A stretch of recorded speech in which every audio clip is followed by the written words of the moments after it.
बिस्मिल्लाहिर्रहमानिर्रहीम। अस्सलाम वालेकुम। मैं हूं नाइला भट्टी और आप देख रहे हैं पाकिस्तान न्यूज़ 4K।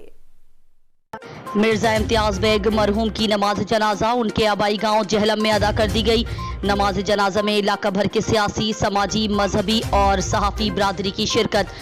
मिर्जा इम्तियाज बेग मरहूम नुमाइंदा समा न्यूज़ जहलम की नमाज जनाजा उनके आबाई गांव में अदा कर दी गई।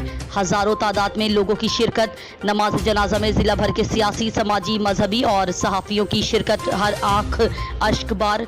नमाज जनाजे के बाद पाकिस्तान न्यूज़ 4K ऑफिस में फातिहा ख्वानी की गई। फातिहा शरीफ पाकिस्तान न्यूज़ 4K ऑफिस दीना में पढ़ी गई, जिसमें राना मोहम्मद आरिफ, लाला वाजिद, उस्मान शाह, साजिद तबस्सुम, तैयब इलाही, शेख फैसल शहजाद मौजूद थे। मिर्जा इम्तियाज बेग मरहूम के लिए दुआए मग़फ़िरत की गई। दीना जहलम की तमाम सहाफ़ी बरादरी ने कहा कि हम मिर्जा इम्तियाज बेग मरहूम की फैमिली के गम में बराबर के शरीक हैं। अब तक के लिए इतना ही। मज़ीद खबरों से बाखबर रहने के लिए देखते रहिए पाकिस्तान न्यूज़ 4K।